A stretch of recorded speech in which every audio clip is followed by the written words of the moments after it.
There you are, traveler. Come closer now. Let the day's burdens melt away like candle wax in the warmth of evening. You've found your way to the beginning of a journey, not merely of sleep, but of the soul. Before we begin, I invite you to do something quite simple, yet so often forgotten in the modern whirl of things. Take a deep breath, and if you find comfort here, if the sound of my voice and the stories I share cradle your mind like soft linen, then do consider subscribing to this humble channel. It helps us carry this lantern of wonder a little further so that more weary dreamers may find their rest beneath the stars. Tonight I shall carry you through Greece, not the Greece of textbooks or postcards, but the Greece of memory and myth, of stone and sea, of poetry and peaceful revelation. We will drift through time as if on a gentle current, past ruins that still whisper, islands that sing in moonlight, and olive trees that remember stories the world has forgotten. This is not merely a lullaby, it is a journey. You will learn, gently, about ancient cities and timeless gods, about the light that clings to the whitewashed walls of Santorini, and the quiet footsteps still echoing through Delphi's sacred path. But you needn't lift a finger or pack a single bag.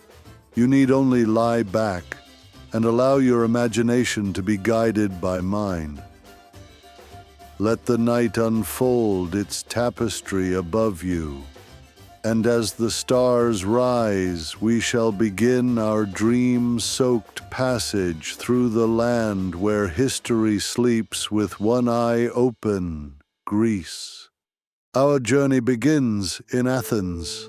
Ah, Athens. Even before we arrive, she calls to us, not with noise or urgency, but with the slow, enduring hum of something ancient, the kind of place that knows you're coming long before you do, a city not built to impress, but to endure. Lie back, dear traveler, and close your eyes. Let me take your mind by the hand and guide it gently to a hillside, basking in the golden glow of a setting sun. The city of Athens lies below, sprawled and breathing, while above it all, as if lifted by invisible strings, stands the Acropolis.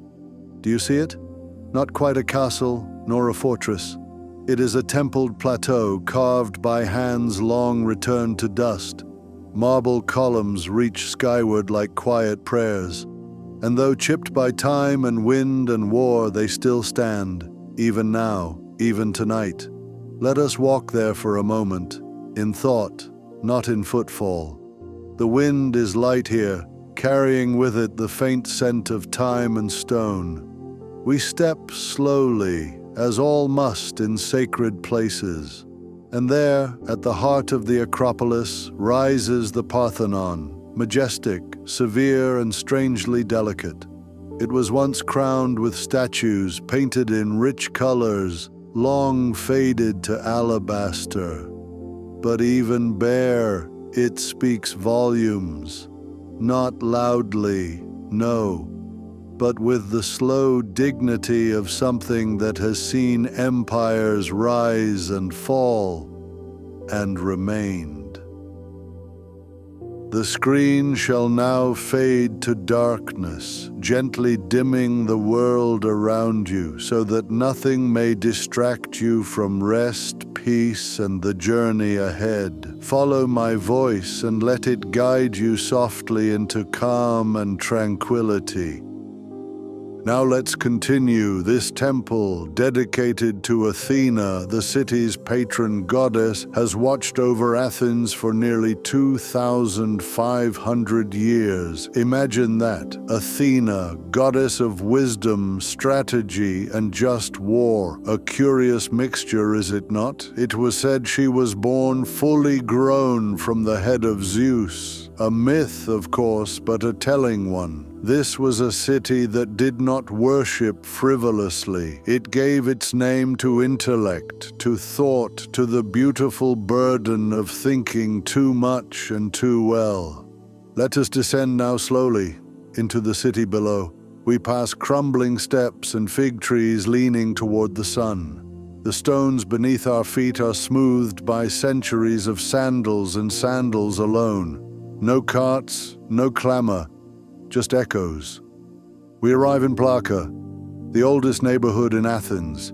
It feels more like a village than a city, with its narrow lanes and iron balconies, its bursts of bougainvillea climbing old walls. Some say this place smells of roasted lamb and citrus in the summer. But tonight, it is quiet, still. Shops are shuttered, lamps flicker, and somewhere nearby, someone strums a bouzouki, that uniquely Greek guitar, its notes falling like raindrops into the silence. Athens may be ancient, yes, but she is no museum, she is alive, and like any soul that's lived long, she wears her contradictions proudly. Take, for instance, Monastiraki Square. By day it bustles, market stalls bursting with spices and honey and handcrafted sandals, but by night it softens. You can stand there just still enough and hear the conversations of time. Roman columns to your left, Ottoman domes to your right, Byzantine chapels tucked between modern cafes, layers upon layers, as if Athens is forever rewriting herself while refusing to forget a single word of her past. Overhead, the sky deepens into indigo. The stars blink awake, and from nearly every corner of the city, the Acropolis glows. She is lit not by flame, as in days of old, but by gentle floodlights, meant not to dazzle, but to honor. Now, let me tell you a secret of this city, a gentle truth passed down like a lullaby. Athens is not perfect. She is scarred, noisy, resilient, and at times unforgiving, but she holds something precious, the memory of democracy, of dialogue, of people gathering in open air to speak freely and decide their fate. It was here that Socrates wandered barefoot, asking inconvenient questions. Here that Plato dreamed of ideals and Aristotle gave shape to the very act of thinking, not in cathedrals or courts, but in public squares, under trees, beside fountains. Philosophy, you see, was never meant to be locked in books. It was a living conversation, and Athens, even now, still hums with its echoes. Let's drift now just a little further to the Areopagus Hill, a stony outcrop just opposite the Acropolis. It looks unassuming. But climb it, just in thought, dear traveler, and you'll see what the ancients saw. The whole city stretched beneath you. The temples, the ruins, the quiet pulse of a city that sleeps lightly. The hill was once the site of trials and decisions. Now it is a place of reflection. Many come here at sunset just to sit, to feel small in the presence of history and large in the presence of memory. From here, we see the outline of Mount Lycabettus in the distance. Tall and solitary, it watches over the city like a sentinel. Some say it was dropped by the goddess Athena herself, a stone meant for another temple that slipped from her hand.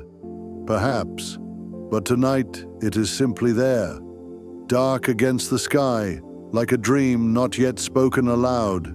And so we leave Athens as we found her, eternal, illuminated, a little broken, and still utterly magnificent. As we drift further into the night, remember this: Athens is not just a place. It is a question that refuses to be silenced, a whisper that outlives the wind, a city that, despite everything, remains. So rest now, my fellow wanderer. Let the columns blur into clouds. Let the myths melt into sleep. And when you awaken, may some piece of ancient wisdom follow you home. We leave Athens behind, its marble columns now distant silhouettes against the deepening night. As we journey northwest, the road winds like a silver ribbon through cypress and pine. The air begins to change, crisper, cooler, imbued with something ancient, not merely age but presence. For here, tucked into the folds of Mount Parnassus, lies a place the ancients believed was the navel of the world, Delphi. Even the name hums softly on the tongue like a secret being kept. This is not a city, not quite. It is more a sanctuary, a threshold, a place where the veil between what is and what might be feels thinner, like morning mist on olive leaves. Let us walk gently now through the winding, sacred path of the sanctuary. We begin at the lower slopes where ivy climbs along worn stone walls. Birdsong echoes softly, almost reverently. Time does not pass here in hours or minutes. It moves in layers, like earth upon earth, history upon myth. Ahead of us stands the Temple of Apollo, or what remains of it. Its Doric columns, though crumbled, still stand like sentinels of silence.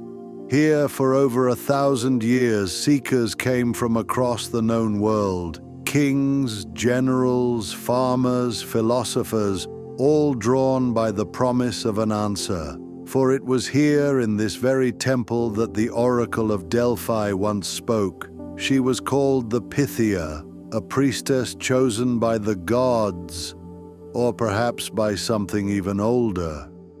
She sat above a chasm in the earth, where vapors rose from deep below, and in trance-like states she would deliver prophecies.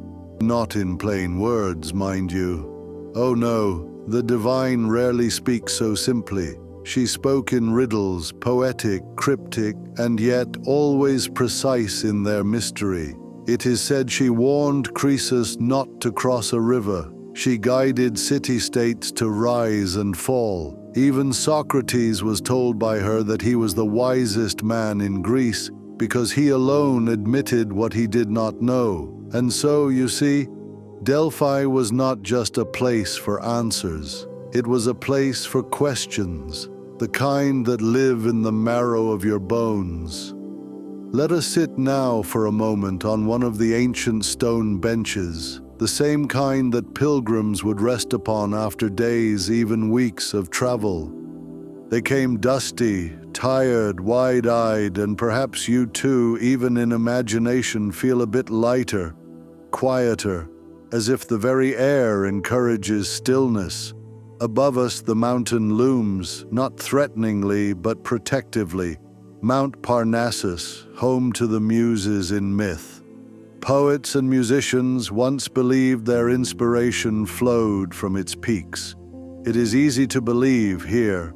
The view from this height is transcendent.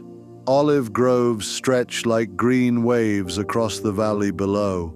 The Corinthian Gulf glimmers in the far distance, a sliver of silver cradling the horizon. And though we are far from Athens now, Delphi holds her own form of wisdom, softer perhaps, but no less profound.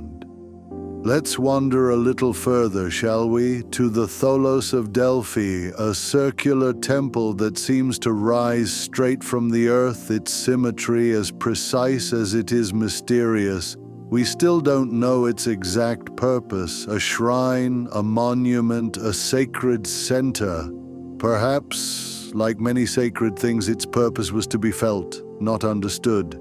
Nearby, the ancient theater curls into the mountainside. Its stone seats face the valley as though the world itself were the stage.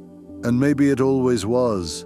Even now, If you listen closely, you might hear the echo of a chorus long faded, voices rising in praise, or perhaps in prayer. At night, Delphi becomes something else entirely. The wind picks up, threading its fingers through ancient ruins. The stars, unbothered by city lights, shine fiercely above, and you can almost imagine the gods of Olympus looking down, not with judgment, but with recognition. For this was always a meeting place, you see, between mortals and mysteries, between questions and whatever might lie just beyond them. And as the oracle once said, again and again, know thyself. Such a small phrase, and yet it echoes through centuries. Perhaps this, above all, is what Delphi offered, not predictions of what will be, but reflections of what is. Let us descend slowly now, our footsteps light on the earth. The sacred way folds gently behind us like a closing book. Delphi does not demand belief, she simply waits. And whether you come seeking answers, dreams, rest, or silence, she welcomes you just the same. So rest now, traveler. Let your mind drift like fog between mountains. Let your breath slow with the rhythm of pine branches swaying high above. Let the riddles of the oracle dissolve into the dreamscape. And remember, somewhere, carved in ancient stone, in a sanctuary tucked between sky and olive, the earth once whispered, know thyself. Perhaps tonight you shall. We now arrive in Meteora. The name itself means suspended in the air, and no other place wears that name more fittingly. As we journey northward now, leaving behind the whispering stones of Delphi, the landscape begins to shift. Olive groves thin into rugged hills, and the air, the air, grows cooler, brisker, as if preparing us for something celestial. And then, just as the horizon opens wide, you see them. Stone pillars rising from the earth like silent titans, cliffs so sheer, so vertical, they seem unearthly, as if the gods themselves had reached down and pulled the earth skyward by its roots. These are the Meteora rocks, sculpted not by man, but by wind, water, and time beyond measure. And atop these towering monoliths, balanced impossibly like dreams between worlds, sit the ancient monasteries. They appear from the mist like ghostly ships, anchored to nothing but air and faith. Let us approach. The road grows narrow, winding upward in soft spirals, and below the Thessalian plain stretches wide and fertile, its quiet fields humming with centuries of growth. But up here, all is still. There are 6 monasteries left, 6 out of the original 24. Each one clings to its summit like a thought held gently in the mind. The largest is the great Meteoron, founded in the 14th century by a monk seeking silence. Imagine that, choosing to live not simply away from the world, but above it. To climb these cliffs before there were roads or bridges, to haul every stone, every tool, every crumb of bread, up sheer faces using ropes, pulleys, and woven baskets. It was not convenience they sought, but contemplation. And so, even now, the air around Meteora hums with stillness, a sacred hush that seems to slow time itself. We step lightly along one of the narrow paths leading to a monastery. There are steps carved right into the rock, each one worn smooth by centuries of feet, each one a small act of devotion. We arrive at a wooden gate. It creaks open softly. Inside, all is quiet stone and shadow. A small courtyard opens to the sky, where pigeons coo and the scent of incense lingers. In the chapel, frescoes bloom across the walls, deep reds and golds, saints with solemn eyes, their gaze unwavering even after all these centuries. Candles flicker in small alcoves, their flames dancing in time with your breath.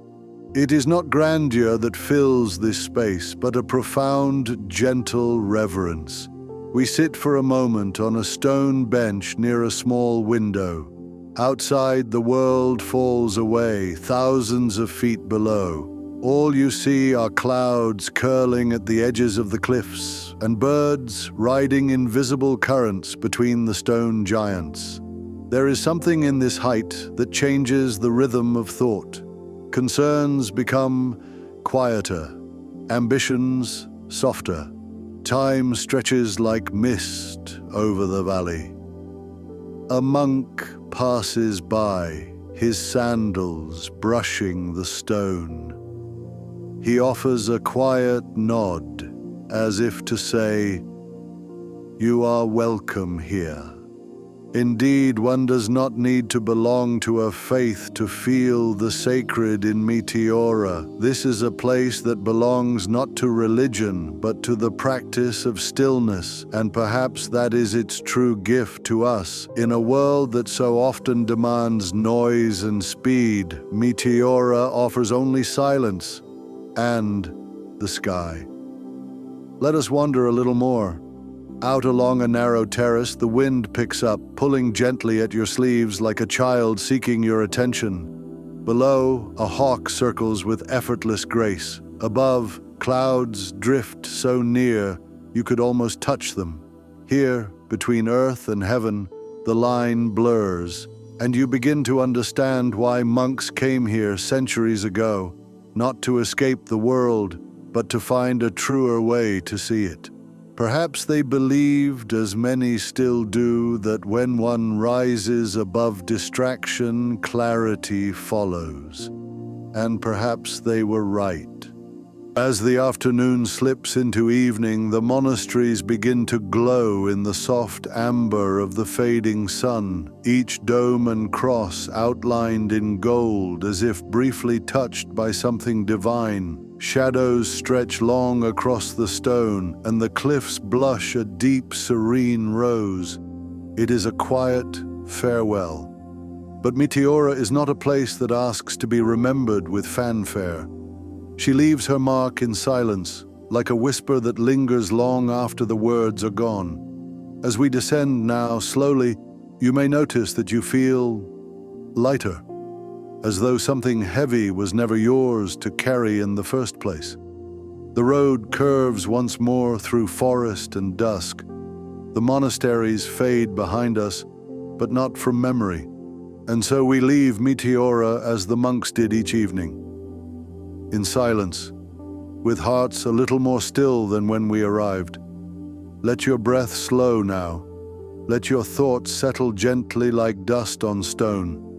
And remember, not all miracles come with thunder and light. Some are carved by wind, shaped by patience, and balanced delicately between sky and earth. Meteora is one such miracle, and tonight it rests with you. Ah, Santorini.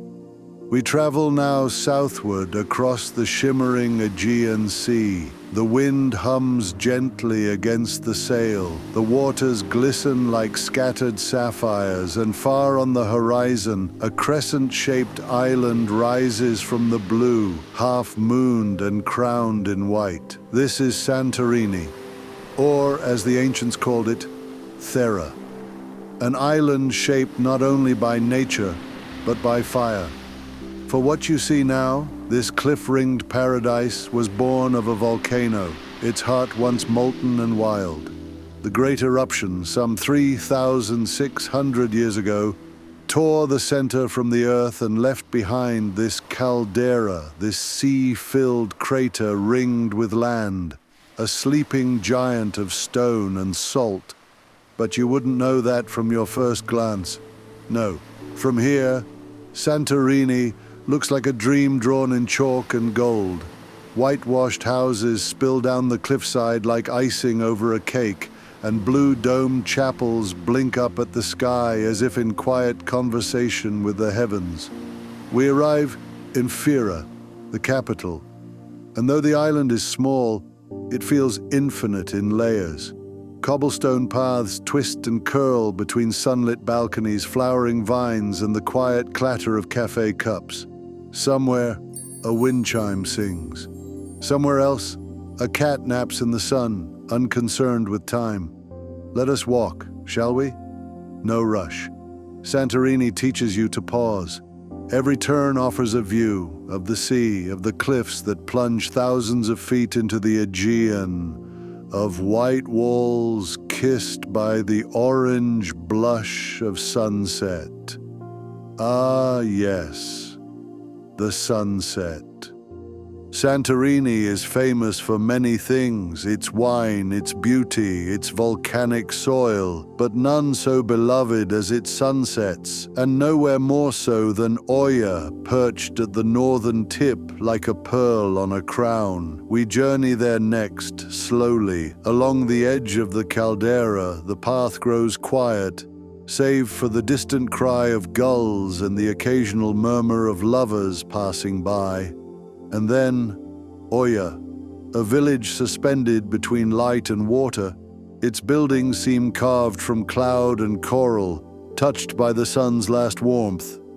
The air here smells of thyme, stone, and sweet wine. We settle on a small terrace, our feet dangling over the edge of a world too beautiful to hold. The sun dips lower, first gold, then tangerine, then rose. The sky becomes a watercolor wash and the buildings glow as if lit from within. You needn't speak. Santorini is not a place for talk. It is a place for breath, for stillness, for the soft realization that some beauty asks nothing of you, only that you witness it. As night falls, lanterns flicker to life. Shadows deepen in the narrow alleyways, and the island takes on a different tone, quieter, cooler, more intimate. Let us wander now by moonlight to the southern part of the island, to the ruins of ancient Akrotiri. This is Santorini's buried secret. Long before the eruption, there was a thriving Minoan city here. Homes with multi-story walls, painted frescoes, indoor plumbing, all preserved beneath ash like a Pompeii of the Aegean. No bodies were found, suggesting they fled in time. But their world remains, paused mid-breath beneath layers of silence. Walk with me now among the walkways of the dig. Imagine the footfalls of sandal-clad merchants, the soft chatter of olive vendors, the laughter of children playing in sunlit courtyards. What lives they lived, so far from us in time, yet so near in rhythm. It humbles the heart, doesn't it? To think that beneath this dreamy island is another one, layered in memory and ash. A reminder that beauty, too, can rise from destruction. Let us return now to the surface, to the present, to a small vineyard tucked inland, where the soil is black and rich, formed from ancient lava. Santorini's grapes grow close to the ground, twisted into coils like sleeping serpents sheltered from the wind. The wine they produce, Acertico, is crisp, mineral, kissed by sea air. We sip it slowly as the stars unfold above. Their light, like that of the ancient lighthouse at Akrotiri, guides only those who are willing to look slowly. A gentle breeze picks up. The night is cool and full of stories. In the distance, the lights of other islands twinkle like ships. But here, in this moment, there is only Santorini, the scent of salt and citrus, the sigh of waves far below, the hum of silence that is never truly empty. And perhaps as your breath slows and your thoughts begin to fade like the day, you'll feel it too. That Santorini is not merely a place, it is a memory you've always carried, finally coming into view. Let your body rest now. Let the tides within you settle. Let your dreams drift upon the Aegean. And remember, the island is still there, waiting, bathed in moonlight, with a sky full of stars and white houses that glow even when you close your eyes. We drift southward once more, the Aegean Sea stretched out like a silk tapestry beneath the sky. The boat rocks gently, your breath in rhythm with the tide. And there, rising from the horizon like a sleeping giant, appears the island of Crete. She is vast compared to Santorini and the Cycladic Isles, a land of peaks and gorges, olive groves, lost cities, and the scent of time drifting across sun-warmed stone. Crete is wild, timeless, and deeply alive. She does not whisper like other places. She remembers out loud. Let us arrive gently in the port city of Heraklion. By day, Heraklion hums, a fusion of ancient and modern, myth and motion. But by night, it softens. The harbor lights flicker across the waves, and somewhere, faint music rises from a cafe tucked in an alley. You might hear the soft strings of a lyra, the delicate footfall of the Syrtos dance, the warm laughter of Cretans who never forget how to gather. We walk quietly now toward the heart of a legend, toward the ruins of Knossos. Ah, yes, Knossos, the palace of King Minos, the birthplace of the labyrinth, the echo of a time so ancient it floats somewhere between memory and dream. We arrive at first light. The ruins glow gold, as if lit from within. Frescoes still cling to walls, dolphins leaping mid-wave, bulls caught mid-charge. Stone staircases twist downward into shadows, into the old bones of myth. This was once the center of the Minoan civilization, one of Europe's earliest, elegant, artistic, mysterious. It was said that beneath Knossos, the Minotaur roamed, half man, half bull, bound to the maze. And it was Theseus, brave and bold, who descended into the dark, guided by thread and love, to slay the beast and find his way back. Whether myth or memory, the stones remember. We step carefully, our feet brushing gravel paths where kings once stood, where priestesses poured oil into flame, and where music perhaps once stirred the shadows. Crete, you see, does not separate myth from truth. Here they walk hand in hand. Let us wander now inland, where the air grows cooler and the olive trees grow older than history. We find ourselves in the Lassithi Plateau, a high valley encircled by mountains, its fields scattered with white-sailed windmills turning lazily in the breeze. Shepherds still pass here, and the bells on their goats ring softly like wind chimes on a mountainside. In a quiet cave nearby, Dictyon Cave, it is said Zeus himself was born. Hidden from his devouring father Cronus, the infant god was nursed by a goat and rocked to sleep by nymphs. We descend slowly into the mouth of the cave. It yawns before us, damp and silent. Stalactites hang like melted candles, and the air feels older than breath.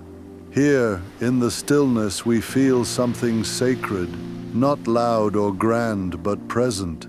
A sense that we are not the first to stand in wonder, and won't be the last. We emerge back into daylight. The sky over Crete is impossibly blue, and the light seems to dance in every olive leaf, every stone wall, every ripple in the field. It's time now to visit the south coast, where the land meets the Libyan Sea.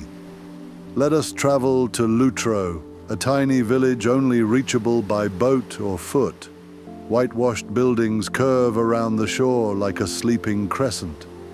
There are no roads here, only water, footsteps, and stars. At dusk, we sit beside the harbor. Fishermen mend nets by lantern light. A plate of grilled octopus rests nearby, its smoky scent carried by the wind. The sea sighs, and we sigh with it. Everything here feels slower and more true. Crete has always carried a certain strength, not just in her mountains or her warriors of old, but in her ability to endure quietly. She has seen empires come and go, Venetians, Ottomans, Byzantines, all left their marks. But Crete remains Crete. Now, as stars begin to bloom overhead, we walk again, this time through the town of Chania, with its Venetian harbor and lighthouse glowing like a storybook illustration. The cobbled streets lead us past shuttered homes, flower pots on windowsills, and the soft echo of laughter behind painted doors. Here, every stone has a name, every shadow remembers. It is impossible not to feel it, this layering of time, this music of memory. We sit on a bench overlooking the water. The waves lap softly against the old quay, and behind us, the lights of tavernas flicker like fireflies. Crete does not ask you to be anything but still, to taste, to feel, to listen, to be present in your own breath. So rest now. Let the minotaur return to slumber. Let the olive branches sway above your dreams. Let the myths rise and fall like waves in your mind until they soften into sleep. And remember, Crete is not a chapter. She is a whole book, written in sea salt, mountain wind, and the voices of gods long quiet. Tonight she writes her lullaby on your skin, and tomorrow, perhaps, she will still be whispering in your dreams. Ah, Mykonos. Many know her for what the world has made her, a glittering jewel of revelry, music, and movement. But we are not here for the dance of crowds. No. We have arrived under moonlight when the streets are hushed and the island remembers her original song. Let the image of Crete's wild mountains fade now. Let the waves of the Libyan Sea drift behind your breath, and welcome yourself gently to Mykonos, the island of wind, whitewashed dreams, and the eternal rhythm of tide. We arrive by ferry, our vessel slicing through indigo waters. The night is soft, and the island ahead glows as if dusted in pearl. White homes rise from the rocks like sugar cubes bathed in moonlight and silence. The wind greets us first. It brushes your cheek like a whisper, carrying the scent of sea foam, rosemary, and the faintest trace of bougainvillea. It is no ordinary breeze. For this is the Meltemi, the north wind that has sung through Mykonos since time itself was young. It is said to cleanse the air, to clear the soul, to remind wanderers to let go. Let us walk now through the quiet lanes of Kora, the main town, not by day when the island sparkles with chatter and camera clicks, but now beneath a velvet sky stitched with stars. The streets are narrow, labyrinthine by design, built, they say, to confuse pirates. Stone pathways curve unexpectedly, and overhead balconies bloom with bursts of pink and purple. The buildings, all painted white with cobalt shutters, glow softly in the moonlight. And though you are walking alone, you never feel lost. That's the secret of Mykonos. Even in its maze, you are always on your way somewhere meant. We drift now toward the harbor where the boats rest quietly in their cradles. Their masts sway in rhythm, and the sea laps the dock with slow affection. Out over the water, the lights of Delos glimmer faintly. Ah yes, Delos, the sacred island, birthplace of Apollo and Artemis, a place of myth and marble. Now uninhabited, but still very much awake. You cannot stay on Delos overnight, no one may, but you can feel it from here, its energy, its ancient pulse. And perhaps as you gaze across the dark waters, you'll feel something echo back. Not a sound exactly, a presence. We continue our gentle walk now toward the most iconic of Mykonos's guardians, the windmills. Ah, the windmills of Kato Mili, 5 great sentinels lined up along the bluff. Round-bodied and proud, their sails long gone still. They once ground grain for the islanders, turning wind into sustenance.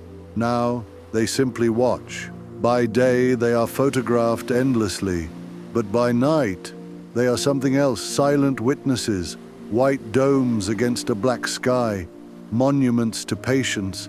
We sit below them for a while. The wind plays with your hair. The stars shimmer above, and the soft rhythmic hush of the sea reminds you of a lullaby once sung long ago, perhaps by a mother, perhaps by the island herself. It's time now to wander into Little Venice, a row of 18th century houses perched precariously above the sea. Their balconies lean over the water as if to catch the last whispers of the tide before it returns to the deep. By day, cafes spill onto the cobblestones here. But at night, the water laps alone. The moonlight paints silver strokes across the waves, and the windows, shuttered and silent, feel like closed eyes deep in dream. A candle flickers in one window, and you wonder what stories sleep behind that old wooden door. Mykonos, despite her glamour and myth, is really a keeper of quiet secrets. Let us travel briefly inland now, away from the coast where the land grows wild and undressed. Stone fences crumble beneath oleander blooms. Goats stir in their sleep. And the Panagia Turliani monastery, nestled in the village of Anomera, rests under the open sky. Its white walls glow in moonlight. Its bell tower, ornate and ancient, casts long shadows. Inside, incense once filled the air, and icons blinked softly in the flickering candlelight. Tonight, all is still, and in that stillness there is peace. Crete gave us myths. Delphi gave us wisdom. Meteora gave us height and silence. But Mykonos, she gives us rest. Rest dressed in white linen. Rest curled beneath moonlight and the whisper of the Meltemi. Rest found not in grandeur, but in the simple rhythm of sea against stone. We return now slowly to the edge of the water. Our feet make no sound on the stone. The harbor reflects the stars, and the island hums its ancient lullaby. Your eyes grow heavy, not from exhaustion, but from a fullness, the way a heart feels after a story well told. Let the sound of the waves carry you now. Let your thoughts float like sails on the Aegean breeze. And as you drift deeper into sleep, know this: Mykonos will remain. The wind will still whisper, the sea will still rock its boats, and the stars will still shine down on quiet alleyways where stories rest behind painted doors. Sleep well, traveler. Tomorrow is far away. Tonight the island keeps watch, and now, dear traveler, let us drift once more, softly, silently, back to where it all began.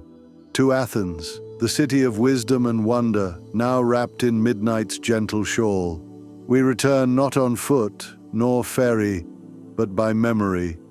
We have wandered far, from marble temples where philosophers once spoke, to the sacred slopes of Delphi, where the earth whispered answers, to the sky-brushing monasteries of Meteora, where silence balanced itself between stone and heaven. We sailed through sunlit waters to Santorini, that crescent isle of white and blue, where every sunset felt like the closing of a sacred book. We roamed the wild olive groves of Crete, where gods were born in caves and myths still curl like smoke around mountain tops. And finally we found rest in the moonlit lanes of Mykonos, where windmills keep silent vigil over sleeping waves. Each place offered something, a thought, a rhythm, a story, and all together they have folded themselves into the soft quilt of your sleep. You have not merely visited Greece, you have felt it, its stones, its skies, its sea-soaked songs. And now, as the journey closes, let it linger in your dreams like salt on the air, just enough to remember, never heavy enough to hold. Perhaps you'll wake tomorrow with the image of an old fisherman by the harbor, or the scent of thyme in a quiet mountain village, or the soft hush of a goddess's name drifting through time. Whatever remains, let it be light. For journeys like this are never really about distance. They are about soft returning, about finding a stillness inside you that no map can show. So rest now, dear listener. May your sleep be as deep as the Aegean. May your breath be as soft as the wind over olive branches. And may your heart carry Greece gently until next we meet. This has been Professor Dozesworth. And it has been my great joy to guide you. Good night, and sweet dreams.